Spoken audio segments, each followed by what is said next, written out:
오늘의 말씀은 출애굽기 31장 15절에서 17절입니다. 엿새 동안은 일할 것이나 일곱째 날은 큰 안식일이니 여호와께 거룩한 것이라. 안식일에 일하는 자는 누구든지 반드시 죽일지니라. 이같이 이스라엘 자손이 안식일을 지켜서 그것으로 대대로 영원한 언약을 삼을 것이니 이는 나와 이스라엘 자손 사이에 영원한 표징이며 나 여호와가 엿새 동안에 천지를 창조하고 일곱째 날에 일을 마치고 쉬었음이니라 하라. 친구 사이인 두 목사님이 계셨습니다. 그 중에 한 분은 1년 내내 쉬지 않고 정말 부지런하고 성실하게 목회하시는 분이셨습니다. 하루는 친구 목사님이 질문했습니다. 이복의 친구, 자네는 한 번도 쉬지 않고 어떻게 그렇게 부지런할 수 있나? 하나님의 일도 중요하지만 좀 쉬엄쉬엄 해야 하지 않겠어? 부지런한 목사님이 대답하셨습니다. 여보게, 사탄은 1년 12달 한순간도 쉬지 않고 일하는데 하나님의 종인 내가 쉬면서 일해서야 되겠는가? 그래서 나는 쉴 수가 없다네. 친구 목사님이 되물었습니다. 아니, 사탄이 쉬지 않아서 자네도 안 쉰다면 자네는 사탄의 법을 따르는 게 아닌가?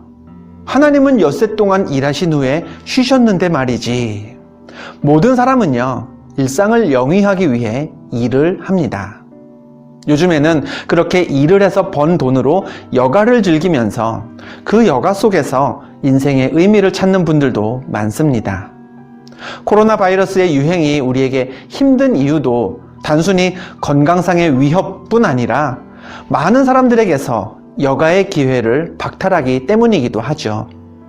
여가를 편안하게 즐겨야 일상을 위한 충전도 되고 그로 인한 경제적인 이득도 창출이 되는데 그런 순환이 지금은 예전 같지 않아서 어려운 분들 계신 줄로 압니다. 찬송가 487장의 가사는요, 이렇습니다.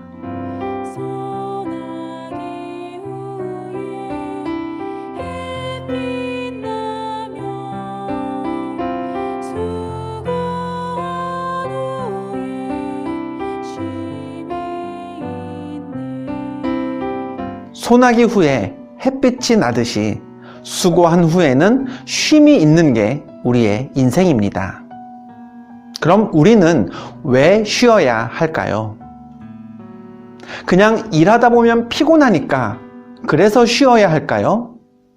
성경은 우리가 쉬는 이유를 이렇게 이야기합니다. 본문 17절입니다. 이는 나와 이스라엘 자손 사이에 영원한 표징이며 나 여호와가 엿새 동안에 천지를 창조하고 일곱째 날에 일을 마치고 쉬었음이니라. 먼저 하나님은 안식일을 정하셨고 그 날에 안식하는 것이 하나님의 백성인 이스라엘과 하나님 사이의 표징이다. 즉 우리와 하나님 사이에 정해진 사인이라고 하셨습니다. 그리고 이어서 말씀하셨죠. 나 여호와가 엿새 동안에 천지를 창조하고 일곱째 날에 일을 마치고 쉬었음이니라. 하나님이 쉬셨으니 우리도 쉬라는 것입니다. 하나님이 먼저 그렇게 하셨으니 우리도 따라서 하라는 것이죠. 예수 믿고 구원받은 우리들도요, 일을 해야 그 소득으로 세상의 삶을 살아갑니다. 그리고 직업을 가지고 일하는 세상 많은 사람들과 마찬가지로 일할 때가 있으면요, 쉬어야 할 필요도 있습니다.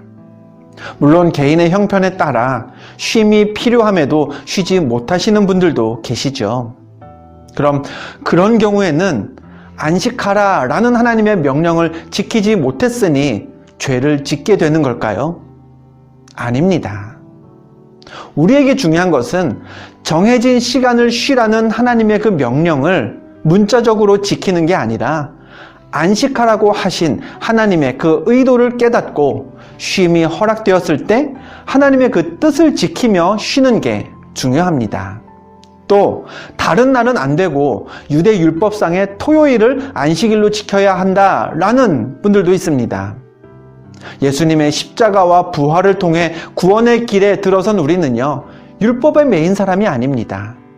우리가 주일을 지키는 건요, 주일 아침에 예수님이 죄와 죽음을 이기고 부활하셨기 때문이지 안식일을 지키고자 함이 아닙니다. 믿음의 성도는 안식할 때에 율법적인 이치와 정확성을 따지기보다 이 점을 기억해야 합니다. 엿새 동안 천지를 지으신 하나님이 이후에 쉬셨기 때문에 주어진 시간 수고한 나도 쉰다. 나는 하나님의 자녀이기 때문에 하나님이 먼저 그렇게 하셨고 우리에게도 따라서 하라고 하신 대로 그래서 내가 쉰다. 자녀는요, 부모를 따라하기 마련이죠. 부모와 많은 시간을 함께 보내는 자녀는 부모를 따라하게 되고 또 따라할 수밖에 없습니다. 우리는 하나님을 아버지라 믿고 그분의 자녀로서 세상을 살아가지만 그러나 자녀인 우리로서는 하나님을 따라할 수 있는 일들이 많지 않습니다. 아니, 거의 없습니다. 우리가 하나님처럼 자연을 마음대로 통제할 수 있는 것도 아니고요. 앞길을 예측하지도 못합니다. 질병을 낫게 할 능력도요. 누군가의 기도에 응답해 줄 능력도 우리에겐 없습니다. 이런 우리의 약함을 잘 아시는 하나님은 자녀인 우리에게 대단한 것, 엄청나게 힘든 것을 따라하라고 하지 않으셨습니다. 아주 쉬운 것, 내가 쉰 것처럼 너희도 쉬어라 라는 명령을 주셨죠. 그리고 그게 하나님의 자녀와 하나님 사이의 표징이라고 하셨습니다. 닮은 게 있어야 부모와 자녀라고 할 수 있습니다. 행동, 말투, 습관에 비슷한 모습이 있어야 가족입니다. 믿음의 성도는요, 쉬면서 하나님을 따라해야 합니다. 하나님이 쉬신 것처럼 쉬어야 하나님의 자녀라고 할 수 있는 거죠. 내가 쉬는 것은 하나님이 쉬셨기 때문이다 라고 여가와 쉼도 신앙 안에서 해석할 수 있어야 합니다.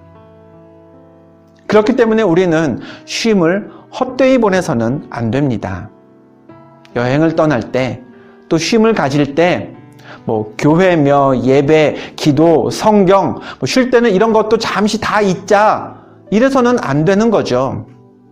그리스도인에게 쉼과 여가는 신앙생활의 멈춤이 아니라 하나님이 쉬셨기 때문에 따라서 쉬는, 아버지 되시는 하나님을 따라하는 신앙생활의 연장임을 기억해야 합니다. 쉼과 여가도 신앙생활의 연장이라면 쉴 때 우리의 모습이 어때야 하는지 명확해집니다. 애초에 하나님은요, 안식일 규정을 주실 때 이렇게 말씀하셨습니다. 안식일을 기억하여 거룩하게 지키라. 안식이라는 행위가 그저 피곤해서 쉬는 게 아니라 하나님을 따라하는 신앙적인 행동이기 때문에 우리는요, 안식할 때에도 거룩해야 합니다. 아무도 보는 사람 없이 혼자 쉴 때, 우리 자신을 속박하던 일과에서 벗어나 자유를 만끽할 때, 그때에도 우리가 성도다움을 잃지 말아야 하는 이유가 여기에 있는 거죠. 오늘은 추석입니다.